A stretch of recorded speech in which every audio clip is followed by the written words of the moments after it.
Bienvenidos a su noticiero. Soy Rosy Nava y estas son las noticias. La ONU declara el día 22 de agosto Día de las Víctimas de Violencia basada en la religión. El 22 de agosto será el primer día que la ONU dedica a recordar a las víctimas de la violencia motivada por la religión. La resolución fue aprobada el 28 de mayo a propuesta de Polonia, Estados Unidos, Canadá, Brasil, Egipto, Irak, Jordania, Nigeria y Pakistán. Se trata de una iniciativa muy aplaudida por organizaciones que conocen la angustia sufrida por minorías religiosas en países intolerantes. ACN is defending. Desde hace 70 años ayuda a la iglesia necesitada, ayuda a los cristianos que sufren, sobre todo cuando son discriminados o cuando sufren. Por tanto, estamos muy contentos con esta iniciativa del 22 de agosto porque nos brinda la posibilidad de actuar contra quien usa la violencia. Además, hay que tener en cuenta que la mayoría de las personas perseguidas en todo el mundo son cristianos. Siempre es importante llamar la atención del mundo sobre la persecución por motivos religiosos, porque es un tema que por sí solo está silenciado y la idea de dedicar una jornada al que sufre en el ámbito de la fe es un paso muy importante. Me permito decir que es un paso que se debe hacer por todas estas personas que por vivir su fe se enfrentan a privaciones, discriminaciones e incluso hasta la muerte. Ayuda a la iglesia necesitada aplaude la celebración de este día, pero subraya que aún hay mucho trabajo por delante. Estamos muy contentos por esta iniciativa porque es un paso en la dirección correcta. Es la primera vez que una organización internacional tan importante como las Naciones Unidas reconoce que hay actos de violencia basados en la religión. Con esta iniciativa se reconoce que el problema existe y esto permite tomar medidas para el futuro. Es un paso en la dirección correcta, pero también habrá que ver si ayuda a que cambien las cosas.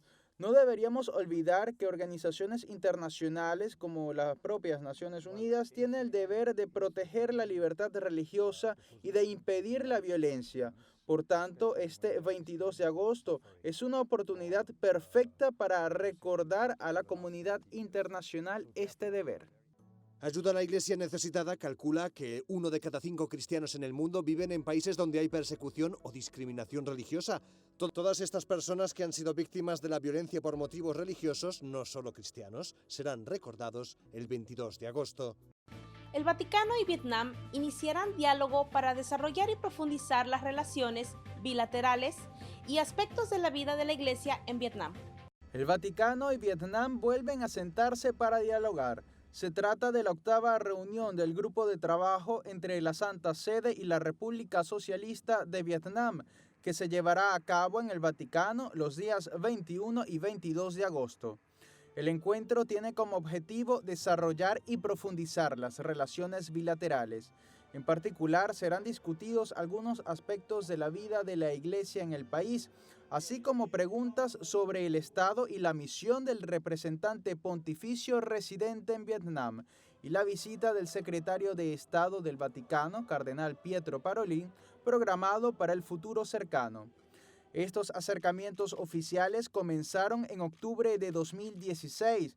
El último de ellos se desarrolló en diciembre de 2018 y terminó con el anuncio de que la Santa Sede tendría un representante permanente en el país asiático. En 1975, tras la guerra de Vietnam, el régimen comunista extendió a todo el país una violenta represión contra los cristianos. Un hecho que ha costado décadas retomar las relaciones diplomáticas.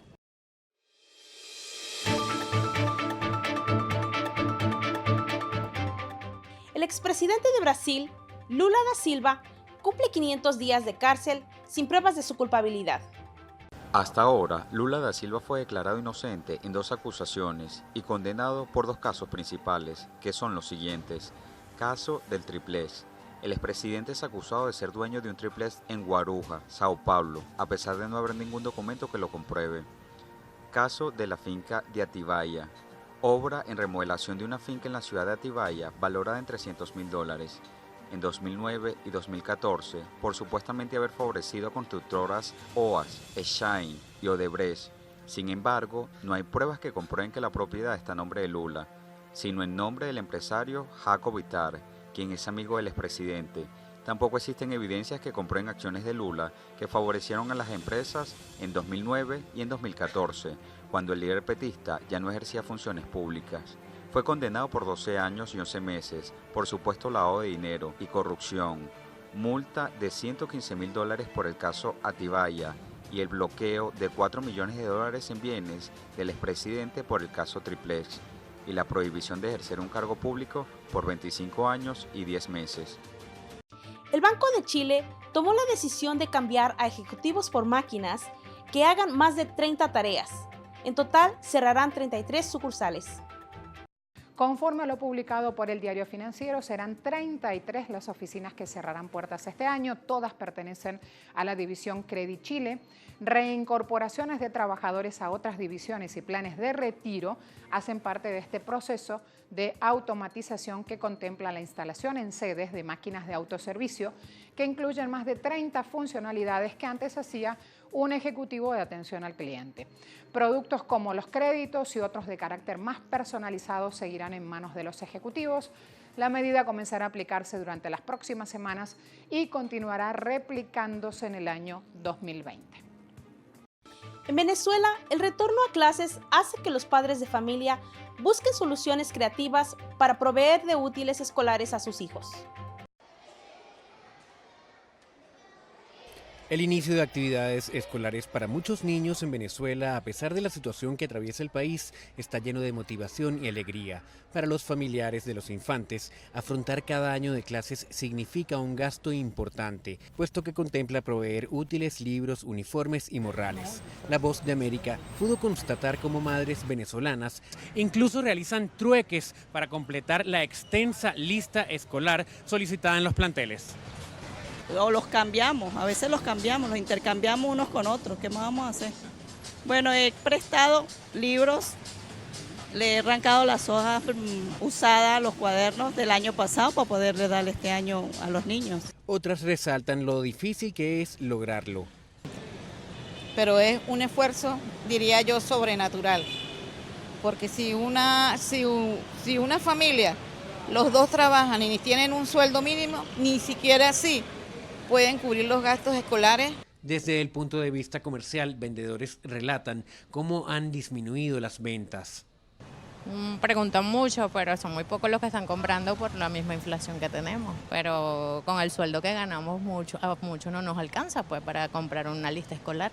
El ministro para la Educación de la Nación Sudamericana, Aristóbulo Istúriz, dijo que a pesar de las dificultades, el gobierno en disputa ha logrado a través de un trabajo mancomunado estar listo para un nuevo periodo escolar.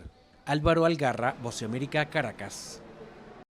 En El Salvador, la joven Evelyn Hernández es liberada después de que fuera absuelta de una condena de 30 años de presidio por asesinato tras practicarse el aborto.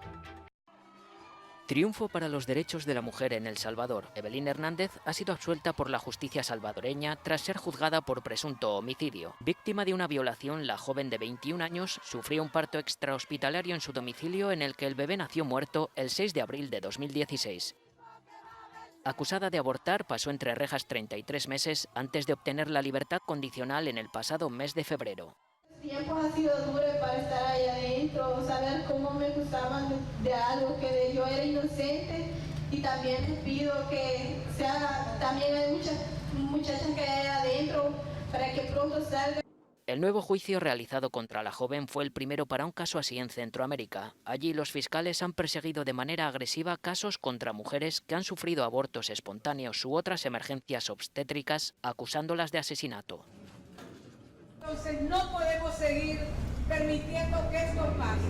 Tenemos que cambiar las leyes, tenemos que cambiar la aplicación de las leyes y tenemos que lograr la libertad de las 16 mujeres que todavía están en la cárcel. El Salvador cuenta con una de las leyes antiaborto más estrictas del mundo. El aborto es ilegal independientemente de cuáles sean sus circunstancias. Estados Unidos lanza el primer misil después de haber abandonado el Tratado de Defensa Antimisiles INF. El Tratado de Eliminación de Misiles de Corto y Medio Alcance firmado por Washington y Moscú ya es papel mojado. Tras su retirada a principios de agosto del acuerdo conocido como INF, tras acusar a la otra parte de haberlo infringido, Estados Unidos ha lanzado desde la isla de San Nicolás, en California, el primer proyectil que hubiera violado ese pacto. El Pentágono ha detallado que alcanzó con precisión el objetivo y que la prueba servirá para dar a defensa información sobre las capacidades futuras del medio alcance. Rusia ha reprochado a Estados Unidos que haya iniciado lo que considera una escalada de las tensiones militares, aunque descarta iniciar una carrera armamentística desplegando más misiles, salvo que Washington lo haga primero. Ambos países tienen, además, firmado otro tratado de no proliferación de armas nucleares que expira en 2021. Me gustaría recordar que no fue Rusia quien se retiró unilateralmente del Tratado de Defensa Antimisiles. No fuimos nosotros quienes nos retiramos del INF.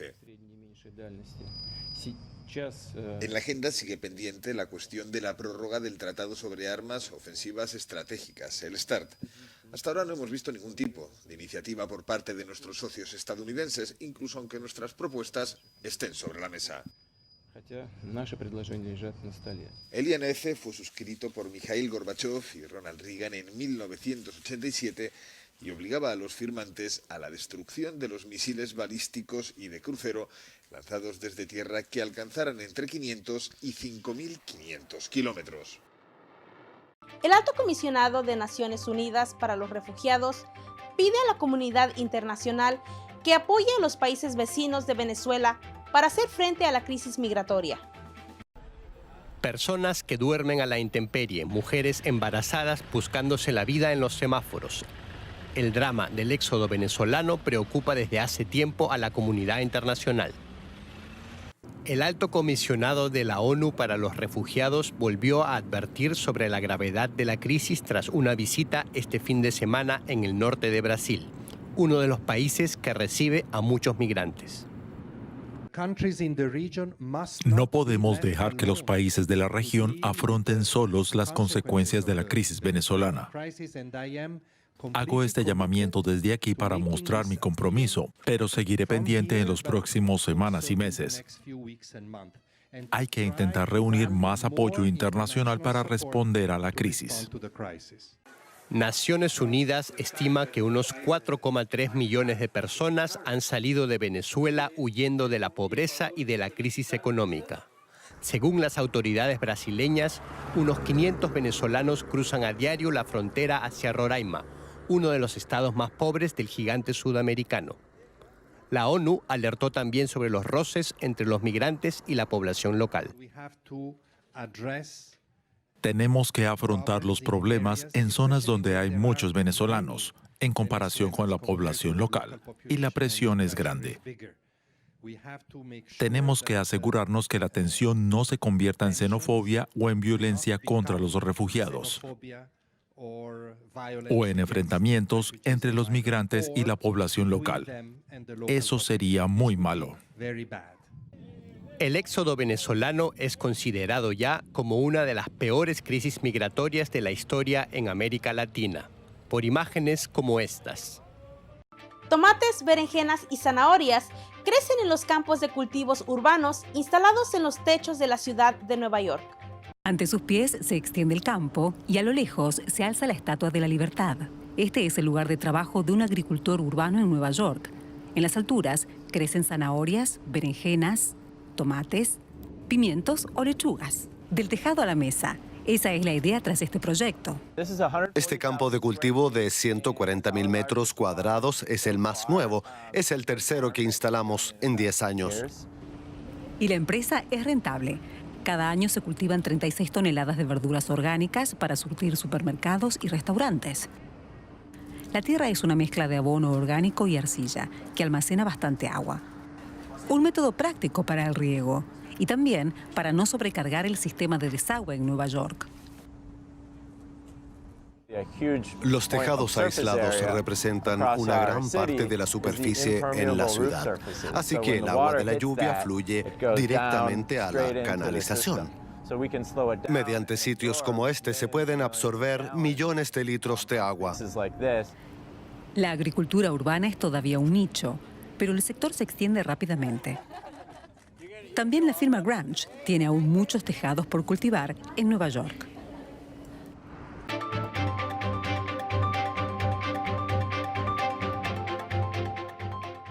Alrededor de 1 millar de empresas presentan sus últimas novedades en la feria de videojuegos Gamescom de Colonia, Alemania. Se trata de la mayor feria de videojuegos del mundo. Ojos concentrados en la pantalla, dedos pulsando todos los botones del mando y auriculares a todo volumen. El objetivo, evadirse, sentir y probar todas las novedades del mundo de los videojuegos. Es la Gamescom de Colonia, la feria de ordenadores y videojuegos más importante del mundo. Aquí alrededor de 1 millar de empresas presentan sus novedades. Se espera que más de 500.000 de visitantes acudan a la feria para probar lo último en videojuegos, ya sean de carreras, rol o de fútbol. Los juegos en la nube son una tendencia muy importante que consiste en poder jugar a los mejores y más novedosos juegos en prácticamente todos los dispositivos, ya que la cuenta real está en la nube. Este es un mercado futuro muy importante que se está planteando aquí y ahora. La segunda tendencia son los juegos independientes. Hoy más que nunca pequeños estudios independientes están desarrollando títulos que cuentan historias de una manera única y especial. Títulos que estamos viendo también aquí en la Gamescom. Más de 150 desarrolladores independientes han venido para mostrar sus juegos. Las historias más emocionantes e interesantes no se encuentran hoy en día en las novelas, sino que se experimentan en los juegos. La Gamescom estará presente hasta el próximo 24 de agosto. Y en el mundo del deporte, en Brasil, un enjambre de abejas retrasa el inicio de un partido de fútbol.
La policía hondureña ofreció una recompensa de más de $14,000 para quien aporte información sobre los responsables de los disturbios durante un partido de fútbol. En Honduras, la policía ofreció una recompensa de más de $14,000 para quien aporte información sobre los responsables de los disturbios durante un partido de fútbol. Los enfrentamientos del sábado comenzaron con el ataque contra un autobús del Club Motagua y luego se extendieron a la cancha del Estadio Nacional. En el incidente 4 personas perdieron la vida, varias resultaron heridas, entre ellas jugadores de ese equipo. El clásico hondureño fue cancelado mientras el presidente del país prometió que la violencia no quedaría impune. La Guardia Civil ha salvado a un perro que se encontraba deshidratado como consecuencia del incendio en Gran Canaria, mientras las autoridades españolas continúan liberando animales para evitar que mueran pasto de las llamas.